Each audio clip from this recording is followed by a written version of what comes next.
14 বছরের ছেলে কোরআনী হাফেজ মারা গেছে পেটের রোগে। তার পিতামাতা গ্রামের লোক গোসল দিয়ে কাফন পরিয়ে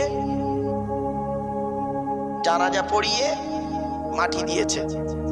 8 বছর পর, ক বছর? জেলাটার নাম কি? কুমিল্লা জেলা, বাংলাদেশের কুমিল্লা জেলা। 8 বছর পর ওর পাশে একটা কবর খুলছিল। খুলতে খুলতে এই হাফেজ সাহেবের কবরটা খুলে ফেলে। যারা কবর খুলছিল তারা দেখছে হাফেজ সাহেবের কবরটা, ওই লাশটা, কাফনটা সামান্য পচনও ধরেনি। সুবহানাল্লাহ। ওই কবর খুঁড়ে নেওয়ালাগুলো ওরা মসজিদের ইমাম সাহেবকে ডেকে এনেছে। ওরা তো আরো তো শিক্ষিত নয়। ইমাম সাহেব এসছে, এসে দেখে সত্যি সত্যি। ইমাম সাহেব আবার 10-12 জন আলেমকে ফোন করে ডেকেছে। আলেমরা এসছে, এসে কবরটায় নেমেছে 2 জন আলেম। নেমে হাফেজ সাহেবের কাপড় তো সব মুখে সব জড়ানো থাকে, আস্তে আস্তে খুলেছে। খুলে দেখছে 8 বছর আগে যেমন কর্পূর দেওয়া হয়েছিল গালে, সেই কর্পূর 8 বছর পরে সেই একই অবস্থায় রয়ে গেছে।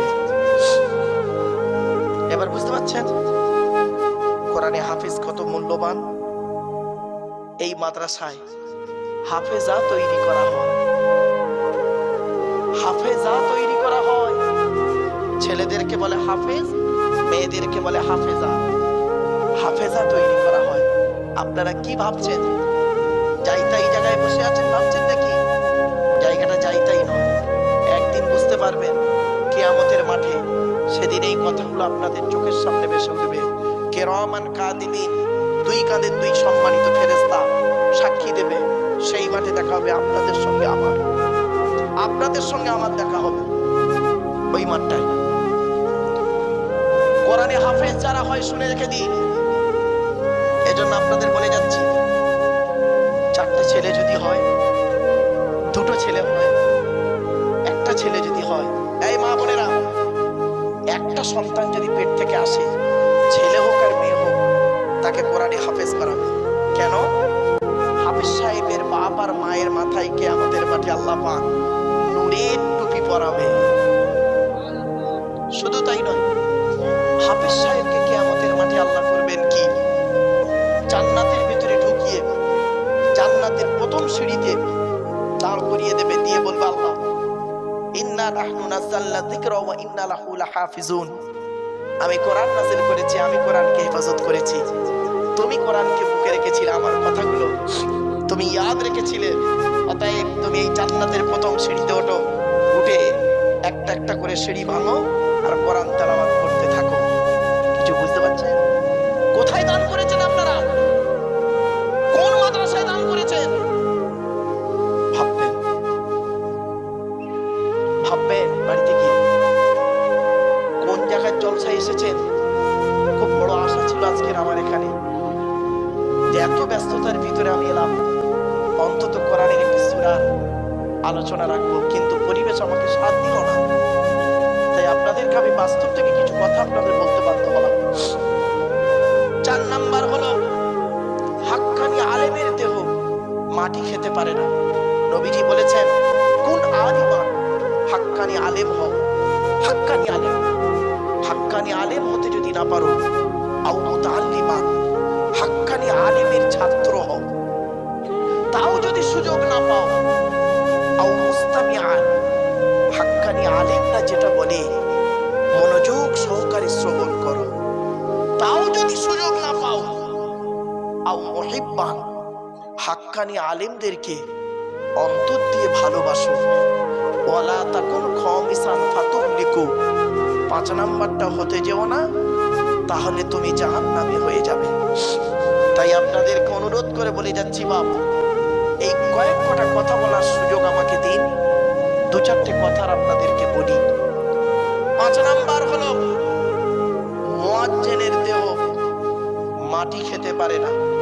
12 বছর যদি কেউ নিঃস্বার্থভাবে আজান দেয়, ওই দেহ মাটি খেতে পারে না। জোরে বলো সুবহানাল্লাহ। 6 নাম্বার, হালাল খানেওয়ালা মানুষের দেহ মাটি খেতে পারে না। এই নদিয়া জেলার ঘটনা, এই নদিয়া জেলায় সেই লোকটা শুয়ে আছে। লোকটা কি করেছে জানেন? মাওলানা নয়, মুফতি নয়, হাফেজ নয়, সাধারণ একজন চাষি মানুষ। চাষ করত, নিজের জমিতে চাষ করত আর খেত। ছেলেদের পয়সাই খেত না, নিজেই খেত, স্ত্রী রান্না করত, খেত, চাষ করত। জীবনে কোনোদিন সুদ খায়নি। সাধারণ মানুষ একজন, 5 ওয়াক্ত নামাজ পড়তো, কারো সমালোচনা করত না, চায়ের দোকানে আড্ডাও দিত না। লোকটা মারা যাওয়ার আগের দিন, বৃহস্পতিবার রাতে মারা গেছে, শুক্রবার জুম্মার পরে মাটি হয়েছে। বৃহস্পতিবার রাতে, বৃহস্পতিবার সারাদিন গ্রামের লোকেদের সঙ্গে দেখা হয়েছে, যাদের সঙ্গে দেখা হয়েছে তাদেরকে সালাম দিয়েছে, মোসাফা করেছে, বলেছে আমার জন্য একটু দোয়া করিস, আমি যদি কোনো ভুল করে থাকি আমাকে মাফ করে দিস, এইটুকু। ভেবেছে এমনি কি আর জানো। বৃহস্পতিবার রাতটা গেছে, এন্তেকাল হয়ে গেছে, শুক্রবারে মাটি হয়েছে। 2000 সালের ঘটনা, 2000 সালের ঘটনা।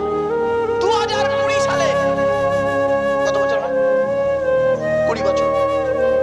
2020 সালে তার স্ত্রী মারা গেছে। স্বামীর কবরের পাশে স্ত্রীর কবর খুলতে যাচ্ছিল। যারা কবর খুলছিল, কবর খুলতে খুলতে বেচারা বুঝতে পারেনি যে, ওরা ভেবেছে এইটা স্বামীর, এইটা বুড়োর কবর, বুড়ির কবরটা এখানে হবে। ওরা বেচারা করেছে কি, সমান তো, সমান হয়ে গেছে মাটি, আর যার ফলে ওরা বুঝতে না পারে ওই বুড়োর কবরের উপরেই কবর করেছে। কিছুটা খোলার পরে কাপড় বের হয়ে পড়ে, কাপড়, সাদা কাপড়।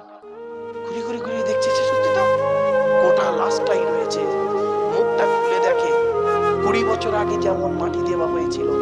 ছেলেরা দেখে অবাক, ছেলেরাই জানতো না যে আমার বাপ এত ভালো লোক।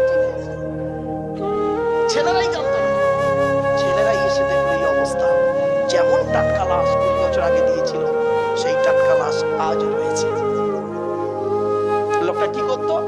তার ছেলেরাই বললো, তার আশপাশের বন্ধুরা সব বললো লোকটা হালাল খাবার খেত, জীবনে কোনোদিন সুদ খায়নি, আর চাষবাস করতো, সাধারণ মানুষ, 5 ওয়াক্ত নামাজ পড়তো জামাতে, আর আল্লাহর ইবাদত করতো, ভালো ভালো কথা বলতো, কারোর সঙ্গে ঝগড়াঝাটি করতো না, মিলেমিশে থাকতো।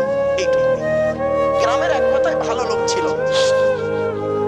কোনো ঝুট ঝামেলা থাকতো না, কারোর সমালোচনা করতো না, এ খারাপ ও ভালো এসব কিচ্ছু থাকতো না, কোনো ঝামেলাই। বলে চায়ের দোকানে আড্ডা দিত, লোকটাকে দেখিনি আমরা কোনোদিন। ওই নামাজ পড়তো, চাষবাস করতো, সকালবেলা মাটি যেত, দুপুরবেলা আসতো, জোহরের নামাজ পড়তো, আবার এই কাজ ছিল। The daughter says she